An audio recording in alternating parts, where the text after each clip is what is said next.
what is your name? My name is Rusty Borkin. All right, well, thank you for joining us today, Rusty. We're going to chat a little bit about UW and a little bit about your biography and about the online course. Good. I'm excited to do it. So why don't we start with some very general information. Where Sure. are you from? I'm from Milwaukee. Grew up in Fox Point, a suburb, and went to UW from 1970 to 1974. Okay. What was your major at UW? History. Oh, really? Yes. Great. Yes. That's perfect. Yep. Uh, And I really focused a lot on European history. okay. So I went to school there. It was a period of social unrest and cultural. I don't know if I should use the term revolution. No, not revolution. Mossy wouldn't say it was revolution. Right. But a lot of activity, and I had been drawn to history ever since I was a child. I got enamored with the U.S. Civil War as a real youngster, and connected to history, I think, through, I tell the story of when I was a kid, being Jewish, we had the Passover holiday. So we're telling history every year, and it's a joyous holiday and meaningful, symbolic, and we're telling the story of freedom and liberation. And so at the same time as I was experiencing those holidays every year, I was watching my parents' black and white TV and seeing blacks getting fire hosed in Birmingham and beat up in Selma. And so this idea of liberation and freedom and what has changed or not changed in 2,000 years resonated with me. So I had this, I think, built-in excitement around history and the world around me. And then the events that were going on in the 60s that had a strong impact on me, the riots in Milwaukee in 1967, and I was 15 then, and there was a curfew, countywide curfew, and so and the idea of neighbors being worried that blacks are going to move in to the Fox Point, a little far-reaching. So anyway, I was drawn to history very early on, and still am. How did your family respond to the riots? Did you talk about it? I don't remember discussions. I just remember this kind of, not that my parents, but some neighbors concerned about blacks, Negroes, Schwarzes is the Yiddish word, moving in. I don't think my parents really thought that, but that had a big effect on me. Sure. And by the way, it didn't happen. Okay. Yeah. When you got to UW, then did you get involved in the student movement? I didn't. I got there in the fall of 1970, so it had peaked with the bombing at Sterling Hall. So I came in right after. That was in August, I think. I came there in end of August. There was still a lot of commotion going on, but I didn't get involved in that anti-war protest directly. I attended things. I was kind of like observing a bit from the outside, and what repelled me a little bit was the dogmatism of the student leaders at that point, and it was a lot of ego, and that kind of didn't sit well with me. So I went to protest, got the tear gas, ran around Bascom Hall. It was more a lot of fun than actual feeling like we're about to change the world, that kind of thing. Did you take courses then with Professor Mossy? Yeah, so I started in a program at UW called Integrated Liberal Studies. I don't even know if it still exists. ILS. Yeah, ILS. Yeah. And that, I said the house is still there, the Michael John house. I don't know if ILS is still housed in there, but I was up there for a football game a month ago. So I started in that program, and then I kept on hearing about this Professor Mossy. So, I don't know if I went to a lecture or not, but I really wanted to take a class from him, but I couldn't do it with an ILS. So I dropped out of ILS after the end of the first semester, and I took Modern European History, 1815 to the present, I guess. And so that was my first introduction freshman year. And then subsequently, I must have taken a class from him, if not every semester, every year, ending with a senior symposium at his house on the west side of Madison. What was the focus of the symposium? Whew.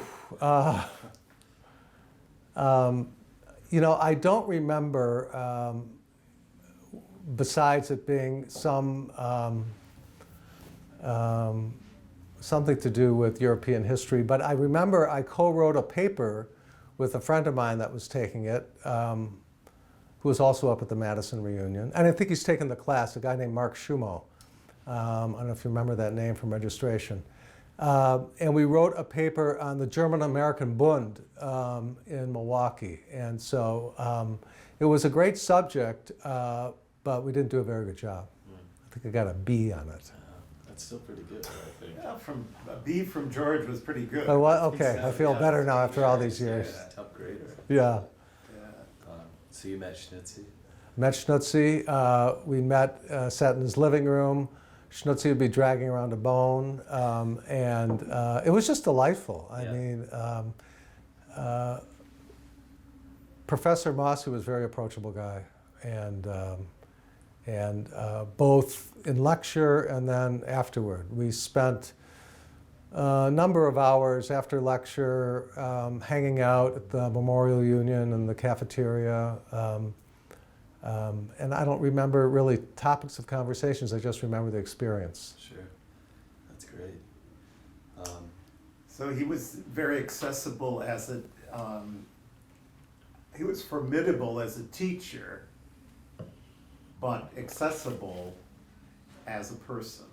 I think there was always that discrepancy between when he was lecturing, which was very authoritative, and sometimes I think frightened off some students, whereas if you made the effort to really get to know him, he was very accessible and friendly. He was, and I would say that Mossy's style as a lecturer was authoritarian. It's very Prussian. You know, it's this way, and that's the way it happened, and no, it didn't happen the other way. But he was also very warm. And even in lectures, he would sometimes do a shift to focus. And I've listened to some of the lectures when he taught the class I don't think I took, which was Early Modern European History, 1500. And those tapes, I think, are being redone now. But I've listened to all of them again. And he would find moments to break off and say something humorous. Often comments, there was one comment he made, I remember from a lecture, is saying, I don't mind if you eat lunch or use this lecture as a time for your lunch, but please, pick up your refuse afterwards, because this is the Department of Agriculture hall, and as you know, agriculture carries a lot of weight at this university. That's great. Well, he was, I wouldn't say he was authoritarian, but he was authoritative in the sense.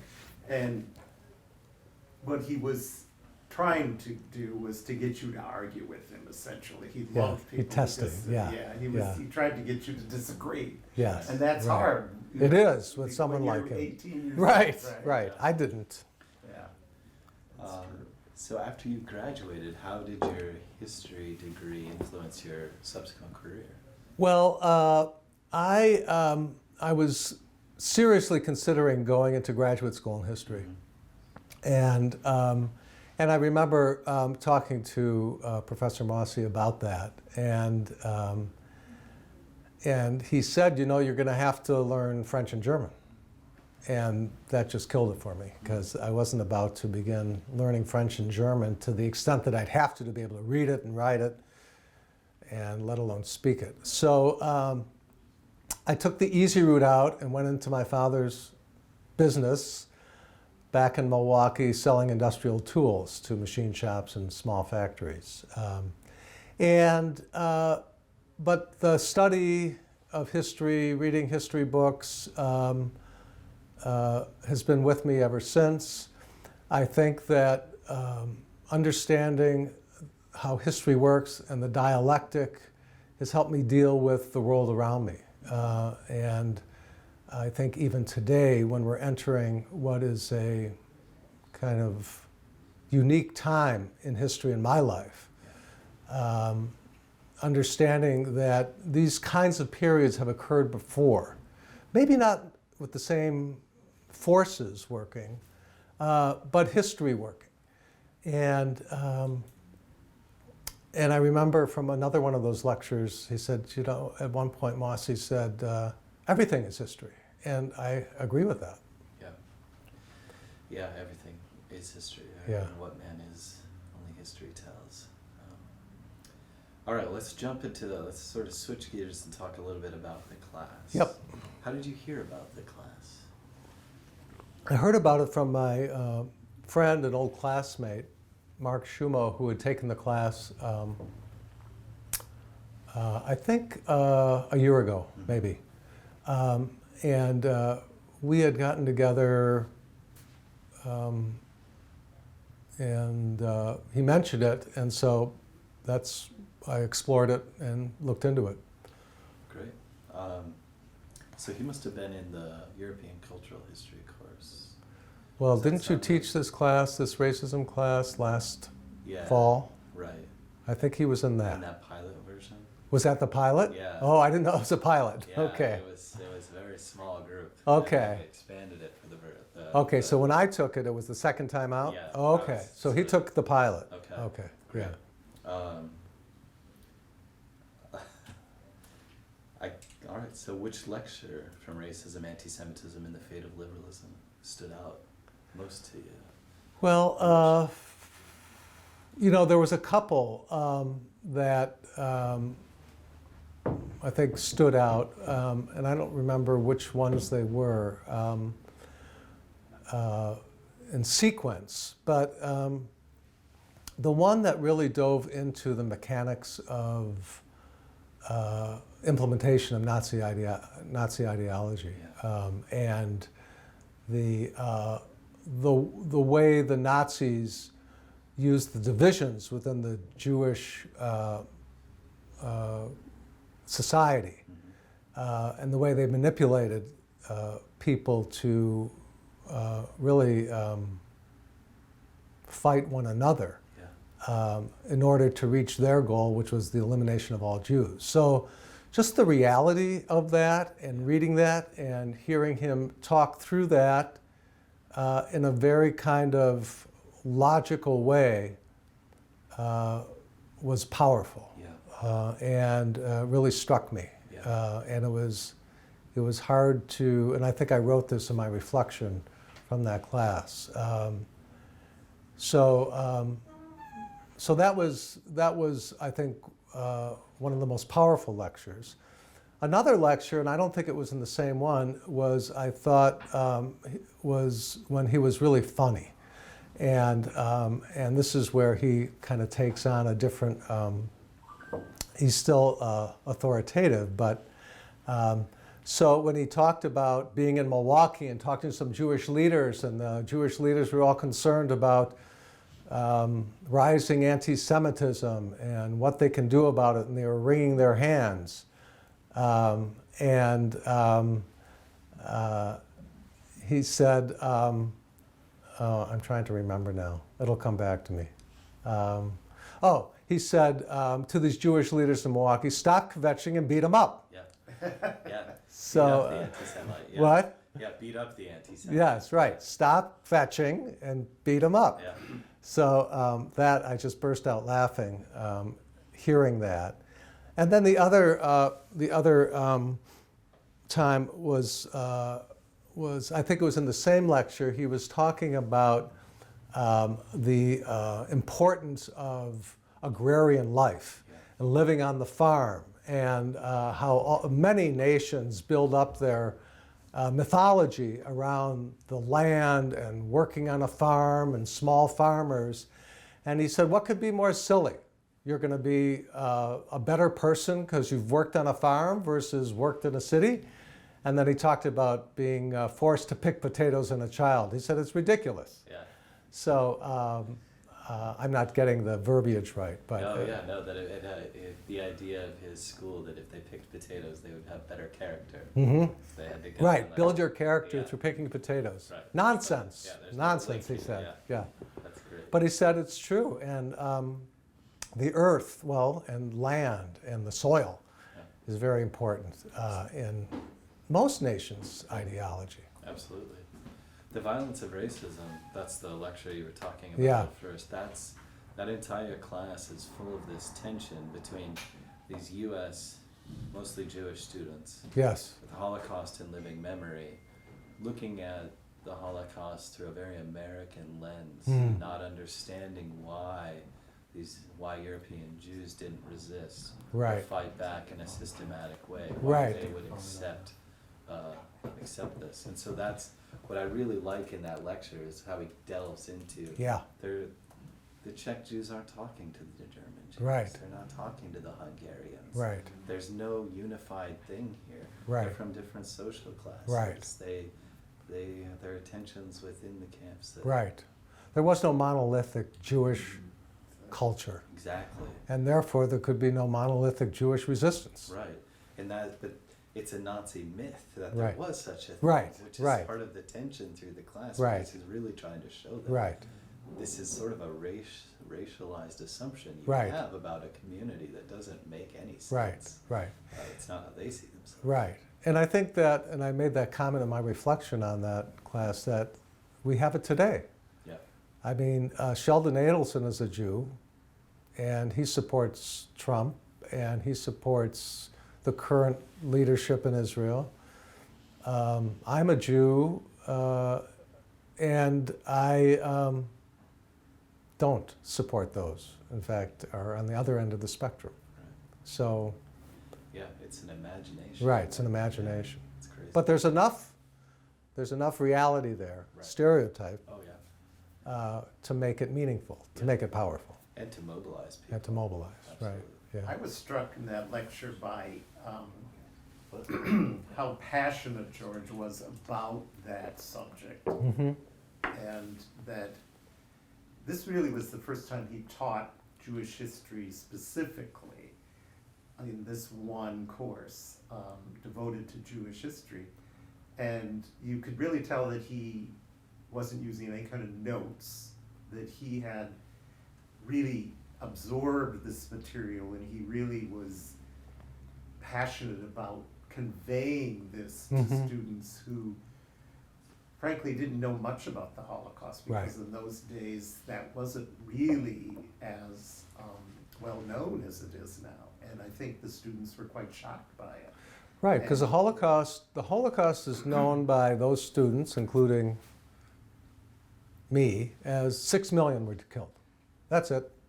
I mean, and not to, but there wasn't the depth or the understanding of what was going on Right. in in Jewish, German Jewish, and then Eastern European Jewish society. And that's where George came from too. So he was on one end of the spectrum, and there was the Eastern Europeans, and all the rest were on the other end of that Jewish spectrum, European Jewish spectrum.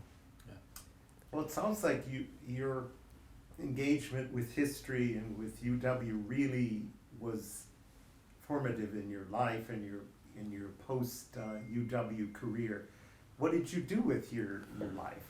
So I went on to do a lot of different things in my career. I worked in the family business for 5 years, and then knew that this was not what I was here for. Went my wife and I went to Washington, D.C., seeking our fortunes there. I still had within me this desire to be part of history and to move history. So we moved to Washington, D.C. I was hoping to get a job with a public interest group, some kind of organization that was involved with policy and politics. And so I ended up working for a labor union, came back to Milwaukee with that union, representing public employees. Felt pretty frustrated by it because it wasn't about making change. It was about, internal politics and it wasn't all negative, but it certainly wasn't as positive as I hoped it would be. They did some very good things. In fact, you see what's happened to inequality without unions around now. So went to work for the city of Milwaukee, got very involved with organizational development and management, and did a stint at ESPN as the Director of Human Resources in Connecticut.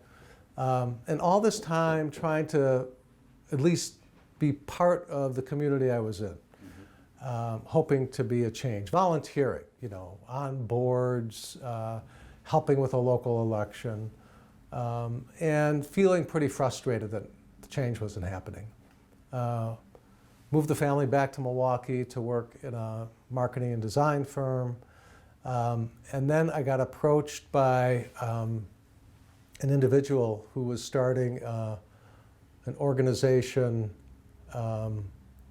He called it a new social justice organization in Milwaukee, and it turned out to be an organization that's now known as Common Ground, which is one of the industrial area foundations groups, Saul Alinsky community organizing groups.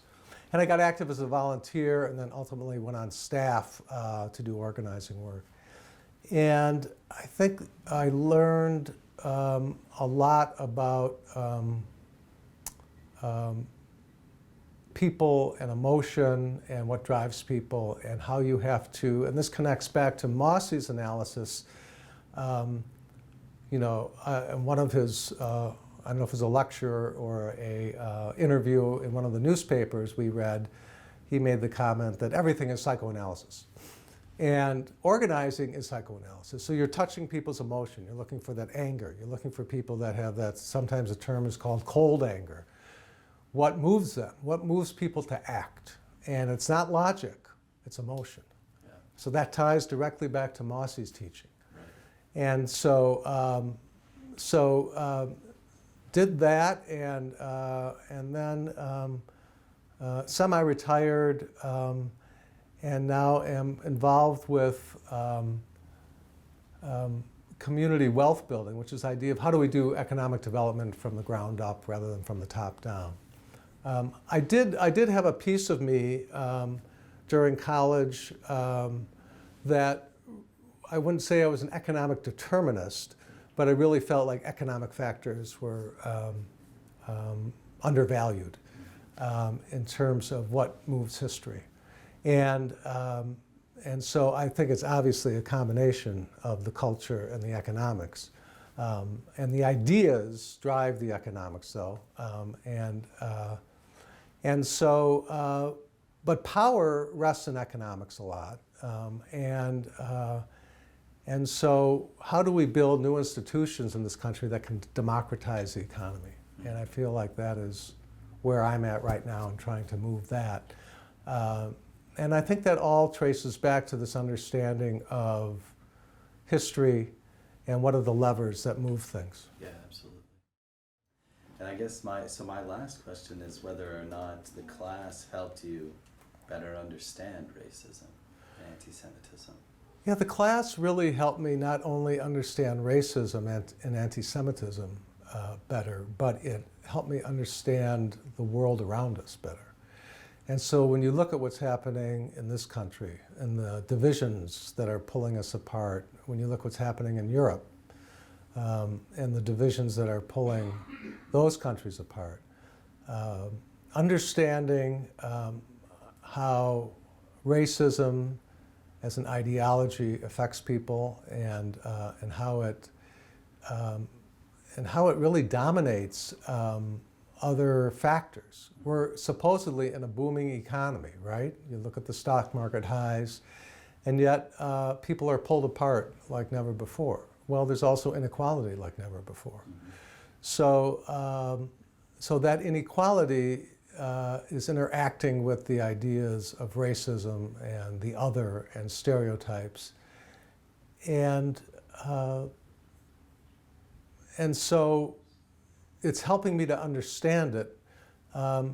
It's not necessarily driving a solution to it. And I think we have to search deep within ourselves and through discussion about what is the solution.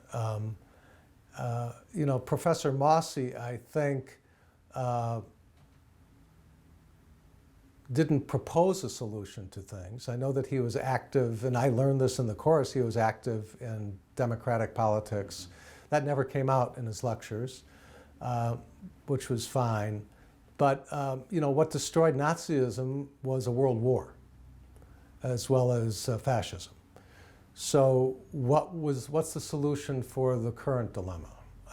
And so that, I think, we still need to find. So through responding and writing the reflections to the course assignments, I guess, I call them reflections because I didn't have to work for a grade, which was really freeing once I understood that. Yeah. And so through reading others, there was reflections and assignment responses that attracted, that you thought, wow, this is really meaningful. And so it turns out that I read a number of Lucy's and Peter's and responded, and then they responded, so then you get this kind of little community going. Now that's within the context of 40 responses to go through, which is a little tedious. I know that's your job, but it's not my job. So sifting and winnowing, right? Exactly, yeah. That's what we were doing. And so we connected, and I forgot who, I think Peter reached out first and suggested that we get together. I think it was based upon being attracted to each other's responses and what we were writing about the specific class. And so that was great, and we had that one dinner, and hopefully it'll turn into more. I don't want to study history just for the sake of history, just for knowing the past. I want to study it so I can know how to live in the current situation and to change it. And so that's why coming back to the present moment in which we're living was critical for me. It was just a natural thing. I just, you know, I don't want to debate, 19th century racist literature. I see some value in that, but for me, it's about what does it mean for now? What does it mean for my life now, my grandkids' life, and what's going to happen to the world? And that's why I think Mossy's teachings are so important. And so we had talked about a course using Mossy's teaching, looking at current developments in racial thought, masculinity, and I think that would be terrific. Yeah. Yeah. No, I really like that idea. Yeah. Awesome. So get on that.